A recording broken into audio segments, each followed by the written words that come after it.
कुर्सी भरी थी और लोग बचा के खड़े थे। आज के इस अप्पापाड़ा में हुई सभा में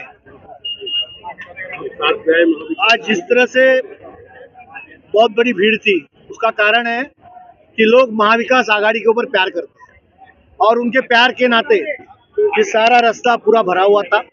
और इसका अर्थ ऐसा है कि यहाँ दिंडोशी में महाविकास आघाड़ी के जो उम्मीदवार है, मैं खुद उनके मशाल के ऊपर लोग 3 नंबर का बटन दबाकर मुझे विजयी बनाने वाले हैं, इसका ये संकेत है। आज एक प्रेस कॉन्फ्रेंस भी ली गई सर, पूरा वही चीज दोहराया गया। आपके 3 साल का पुराना रिकॉर्ड। अरे भैया, मैं सुनिए, प्रेस कॉन्फ्रेंस तो मैं देखी नहीं, आपके द्वारा मैं सुन रहा हूँ। मैंने जो चीज व्हाइट में लिया है और मेरा ट्रेडिंग का खुद का बिजनेस है, तो मैं जो काम करता हूँ अगर सॉफ्टवेयर में बनाया और दूसरे को दिया तो बीच में जो गैप में पैसे आते वो मैं ही लूंगा ना। अगर कोई माल मैं किसी को बेचता हूँ तो उसका बीच वाला पैसा जो उसका इंग्लिश में क्या बोलते हैं, उसको कमीशन बोलते हैं। अर्थव्यवस्था की जो भाषा है उसमें क्या बोलते हैं, उसको आप बोलते हो ना कमीशन। तो जरा उनको समझाइए।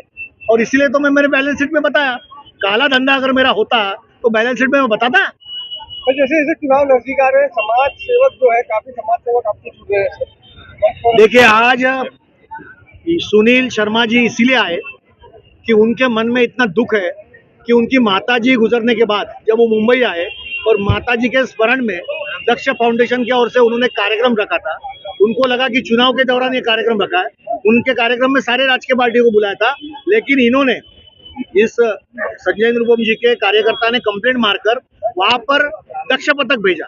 उन्होंने जांच की, कुछ नहीं मिला। फिर वहां इनके कार्यकर्ता आए और बड़े बड़ी घोषणा देने लगे। अरे, उनके माताजी का ध्यान होने के बाद उसके स्मरण में अगर कार्यक्रम लेते हो और इस तरह से तुम बर्ताव करते हो तो कौन सा राजकीय पार्टी का कार्यकर्ता को रूप में होगा। उनको दुख हो गया और उन्होंने तय किया कि मैं आज से जिस महायुति में ये संजय निरुपम लड़ रहे हैं ना, इनको मैं छोड़ रहा हूँ और उद्धव ठाकरे साहब के जो पक्ष है शिवसेना, उसमें सहभागी होगा। शिवसेना में डबल सुनील हो गया सर। हाँ, शिवसेना में डबल सुनील, एक सुनील भारी, दूसरा सुनील। देखिए, सुनील नाम में सेवा का एक अर्थ है और इसीलिए जो भी लोग सुनील नाम से जुड़ेंगे तो हम लोगों की, जनता की सेवा ज्यादा तौर पे, ज्यादा पैमाने पे बटेंगे तो कटेंगे। यहाँ आके यूपी का चीफ मिनिस्टर इथे आम्हाला शिकवतो की छत्रपती शिवाजी महाराजांची पुण्य स्पर्शाने पावन झालेली फुले शाहू आंबेडकरांची महाराष्ट्राची संतांची भूमी आहे। इथे बटेंगे आणि कटेंगे चालत नाही। हे बटेंगे आणि कटेंगे जेव्हा गुजरातचे मुख्यमंत्री हे होते काय अमित शाह, काय म्हणतात त्यांना, मोदी आणि अमित शाह, त्यांच्या गुजरातमध्ये हे कटेंगे आणि बटेंगेचा चालू होतो। मुस्लिमांची कत्तल खुलेआम केली होती यांनी, महिलांवर सामूहिक बलात्कार झाले होते।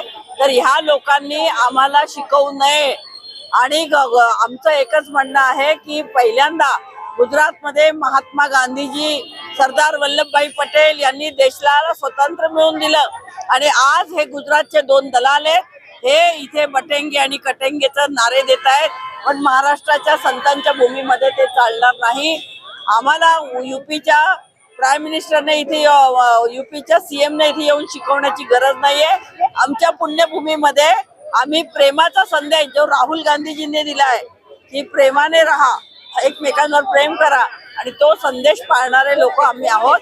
त्यामुळे हे इथे आम्हाला शिकवण्याची गरज मुंबईला नरेंद्र मोदी आलेले होते। काय हे महायुती महाविकास आघाडीला कुछ असं दिसणार आहे का, फरक पडणार आहे का? काही नाही, जेवढे मोदी आणि शहा येतील तेवढे भाजपचे मतं कमी होतील।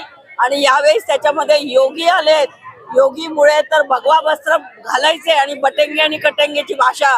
भगवा वस्त्र जो है वो त्याग का प्रतीक है, भगवा वस्त्र त्यागाचं प्रतीक आहे आणि त्यागाचं प्रतीक असणाऱ्या लोकांनी जर भगवा वस्त्र धारण केलं असेल तर संन्यास घेतला पाहिजे, हिमालयात गेले पाहिजे, तपश्चर्या जप तप केलं पाहिजे। पण हा योगी भगवाधारी गुन्हेगार प्रवृत्तीचा माणूस आहे। त्यामुळे मोदी आणि शहा मुंबईत आले। आज त्यांनी सांगितलं, मोदींच्या भाषणात मी ऐकलं की गरिबांसाठी काँग्रेसने काय केले। अरे, 80 कोटी लोकांना जे धान्य देत आहे, ती अन्न सुरक्षा कायदा मनमोहन सिंग असताना, शरद पवार कृषी मंत्री असताना, सोनियाजींच्या प्रयत्नामुळे हा अन्न सुरक्षा कायदा आला आणि आज म्हणून गरिबांना धान्य मिळतंय। पण ही गरिबी वाढवण्याचं पाप कोणी केलं असेल तर ते या मोदी आणि शहांनी केलेलं आहे। संबंध देश अदानी अंबानीच्या घशात घातलेला आहे। प्रत्येक गोष्टीवर जीएसटी लावली आहे, महागाई वाढवलेली आहे। एक सिलेंडर आमच्या वेळेस 400 रुपयाला मिळत होता, तो आज 1200 रुपये झालेला आहे।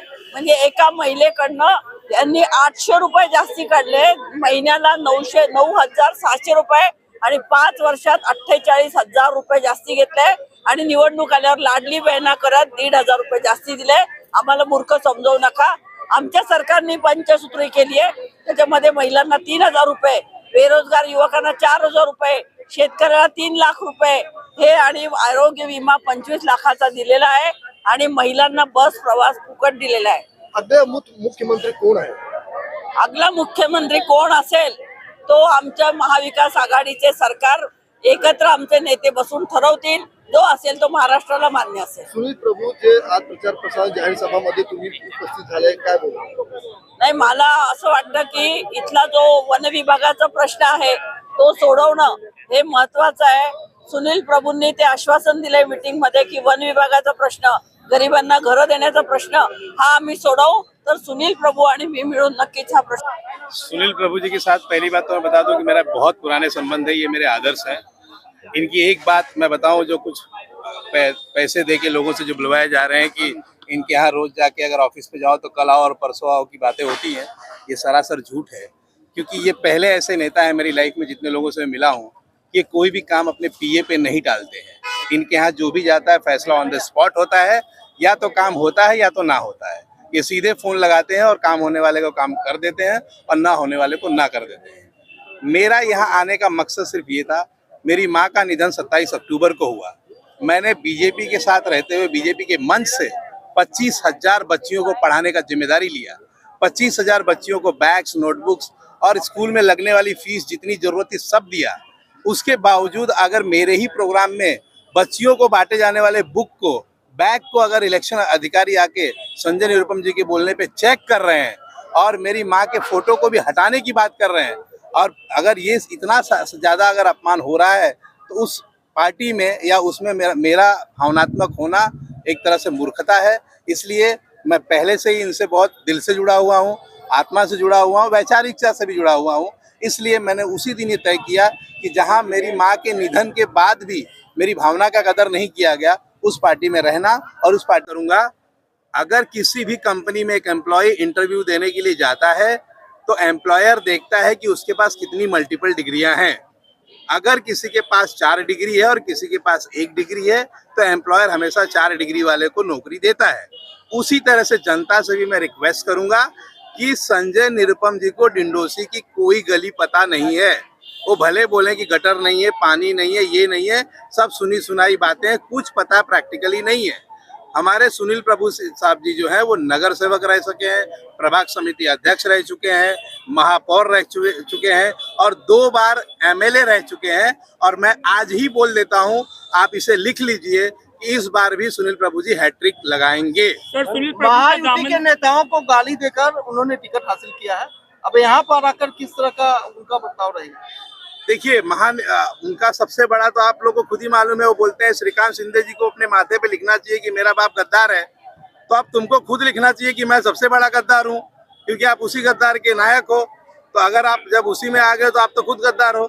लेकिन मैं फिर भी डिंडोसी की जनता से अपील करना चाहता हूँ, मैं दक्ष नागरिक के जितने भी 16,000 बच्चियाँ हैं जो मेरे साथ रजिस्टर्ड हैं, जिनके पेरेंट्स हैं, उनसे अपील करना चाहता हूँ। और मैं एक कमिटमेंट करना चाहता हूँ प्रभु जी से, बिना बात किए, बिना पूछे, बिना परमिशन के, कि मैं यहाँ के डिंडोसी विधानसभा की जितनी भी औरतें उनको फ्री लीगल एड दूंगा, उनको फ्री लीगल सर्विस दूंगा। जितने भी बच्चियाँ हैं उनको पढ़ने का सारा सामान मेरी तरफ से दूंगा। और यहाँ पे जो इलेक्ट्रिसिटी का जो प्रॉब्लम है उसके लिए बॉम्बे हाई कोर्ट में PIL में बिना खर्चे के मुफ्त में फाइल करूंगा। और जो पानी का समस्या है उसको भी मैं बॉम्बे हाई कोर्ट में PIL फाइल करके वो ऑर्डर लाने की कोशिश करूंगा, साहब की मदद लूंगा।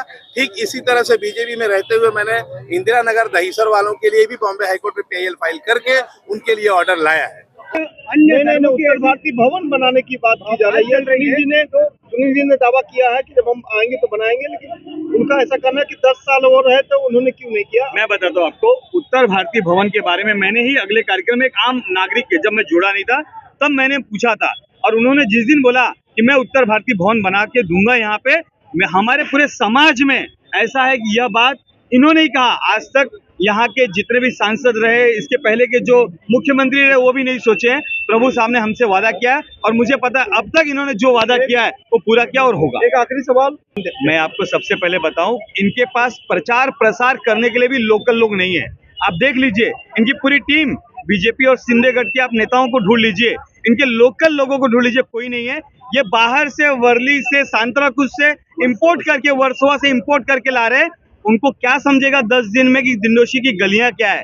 अरे जो यहाँ के लोग हैं, आप उनको तो पहले लेके चलो। आप उनको भी, उन पे भरोसा नहीं कर रहे हो। मैं तो बोल रहा हूँ यहाँ के कार्यकर्ता है, जो मेहनती पदाधिकारी है, उन पे भी संजय निरुपम को भरोसा नहीं है।